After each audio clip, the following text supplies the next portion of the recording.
This video is brought to you by Skillshare. Skillshare is awesome.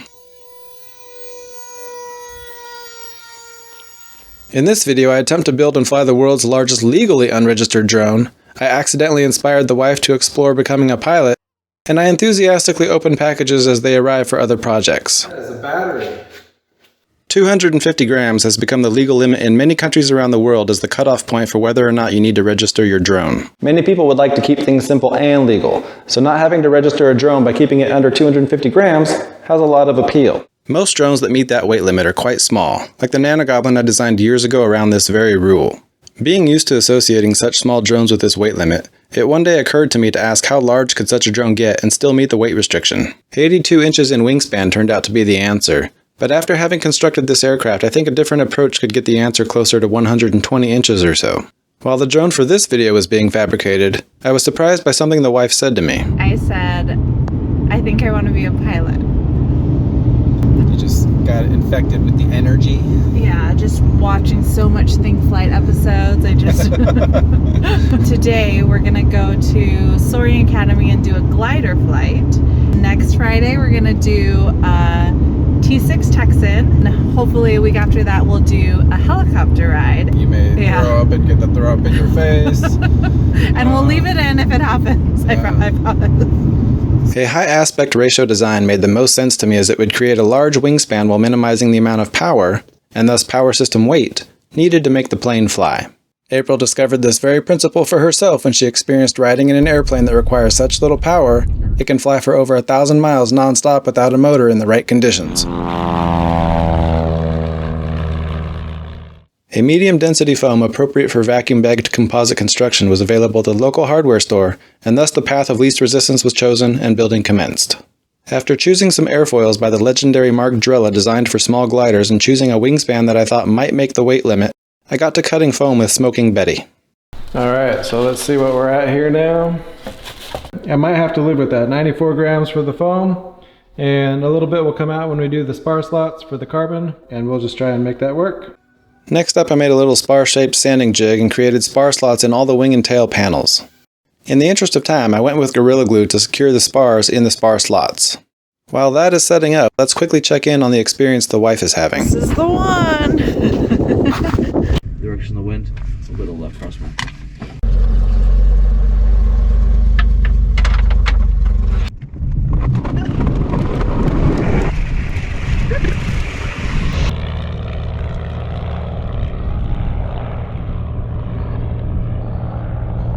And now the little guy and I wait for the wife to return. So just move it to the right. Okay.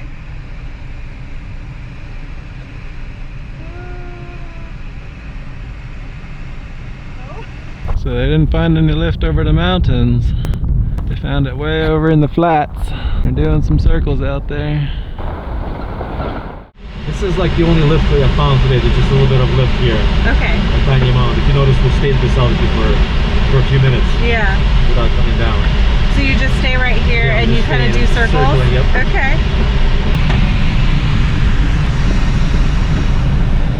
The spar structure is supposed to take care of bending, but you can see with the spar on just one side, it does almost nothing more than the bare foam. So this isn't really going to stiffen up until I add the spar on the top slot. This is what creates the molded surface, the mylar. It fits the wing shape, so you just fold it over so there's a top and a bottom.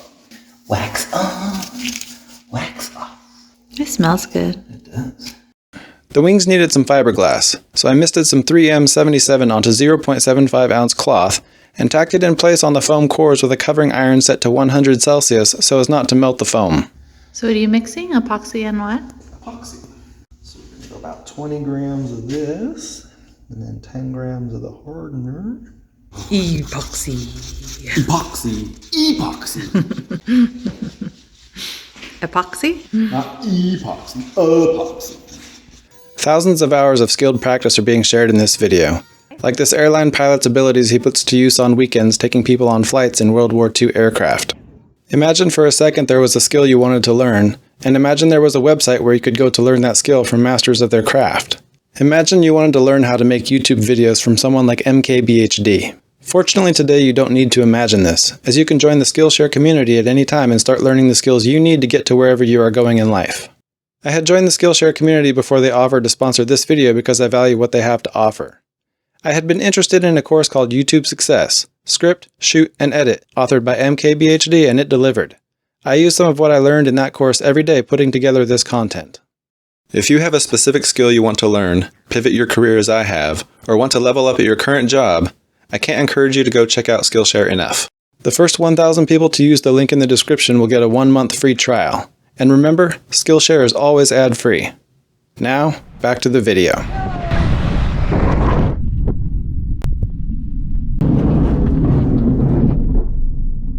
Oh, we made it.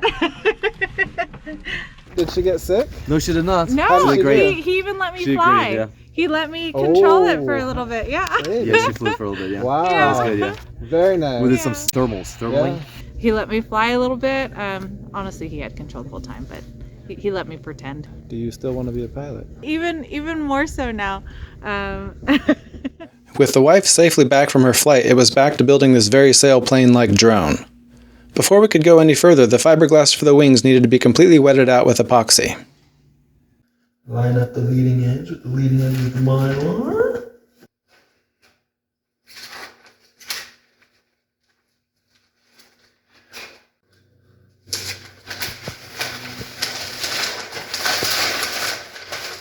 And I use paper towels as my breather cloth. Breather cloth just allows the air to get around all of the parts. Then the vacuum is plugged in to pull all the air out of the sealed bag. While that cures, let's go see how April's next flight went. Here we are. Morning. Morning. Are you here for a T6 ride? I am. Perfect. Hello. You must be April. I am. Outstanding.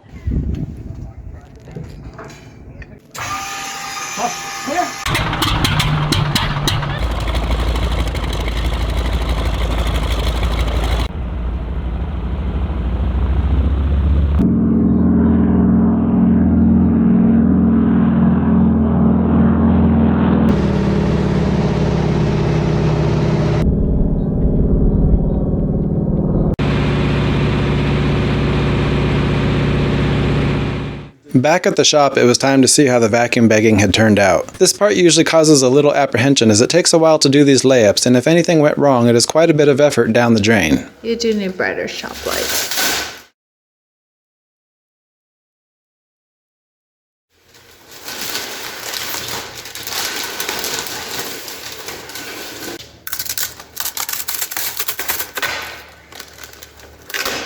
Being a quick one-off project, I didn't spend too much time getting the mylars, epoxy volume, and fiberglass perfect, so that necessitated a bit of cleanup on the wing leading edge. A perfectionist would never have so much cleanup to do. Please do not follow my example.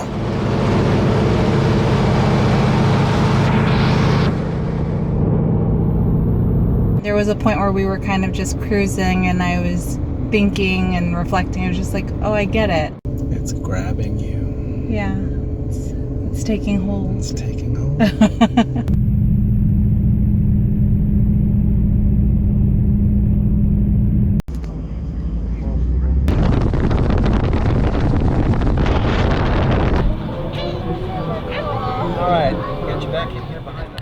I have been going to the Palm Springs Air Museum for years. They have a great collection of aircraft.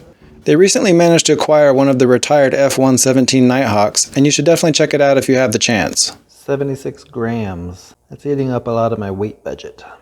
The wing was turning out to be too heavy, especially the center panel, so the wing had to be shortened.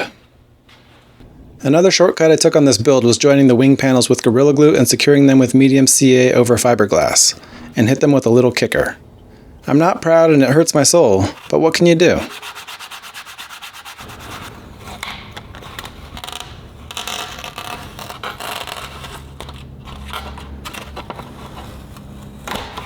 And here again, Gorilla Glue. I really should reach out for a sponsorship at this point. I added some curves to the pod and then adhered some fiberglass with water-based polyacrylic. The moving surfaces on the V-tail were set free with an X-Acto blade and sandpaper. Control horns were secured with 5-minute epoxy.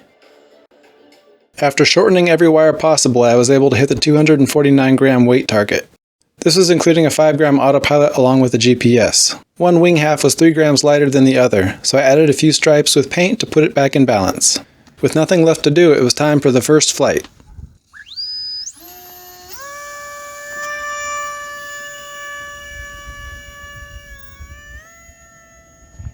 How's it flying?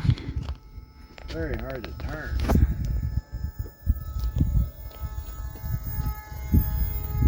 I didn't have enough rudder authority, so I quickly landed the plane, and using the autopilot I was able to extend the servo travel range. It still wasn't perfect, but this really improved the situation. It's so beautiful. What is it doing? It's just no power, it's just circling on its own. I turned the power off and I was going to bring it home, but it's just not coming home because it's just caught like a thermal or something, I don't know. How cool. Here it comes. Oh. Unfortunately, I had broken the V-tail and would need to make some repairs. Well, it's the end of this day. My lady still had one more flight to take, and this was the one she was most excited about. There they go. This little thing seems very fancy, and I keep asking people, do you have any idea what this thing is? It's actually a yard. Okay. That thing is spinning, it's not visible. I see. Therefore, we have that little guard to indicate to you, hey, don't go there. I see. That's dangerous. Let's fly.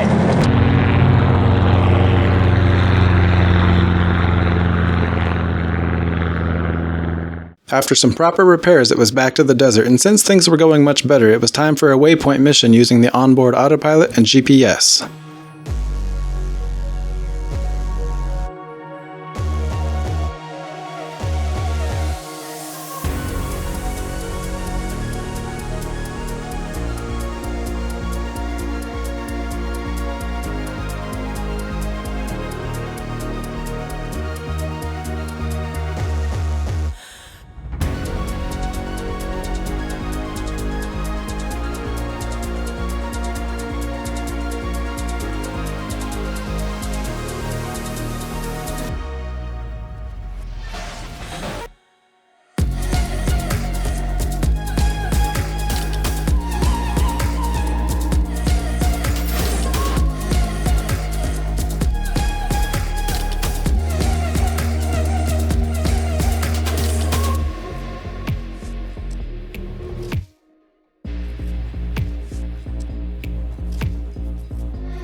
While this may look amazing, it definitely wasn't. The lack of rudder authority, most likely due to insufficient dihedral, was still causing problems, and the net effect was that the drone was weaving like a drunken sailor trying to get to each waypoint. The 3-mile-per-hour breeze was almost more than it could cope with. Also, lacking telemetry, I did not know the battery status and misjudged bringing the drone back by one waypoint. It ran out of battery, and that was the end of that.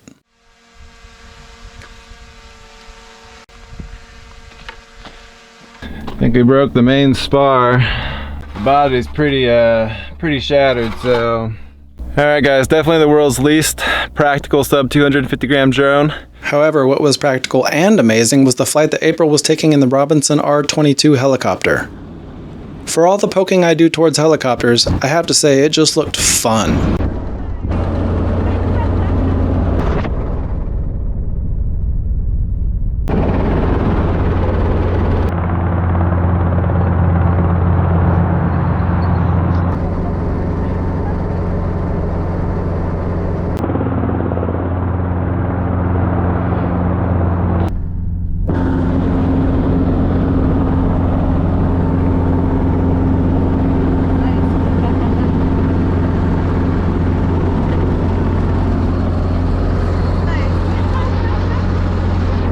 Alright, Phil, she's not here, so how did she actually do?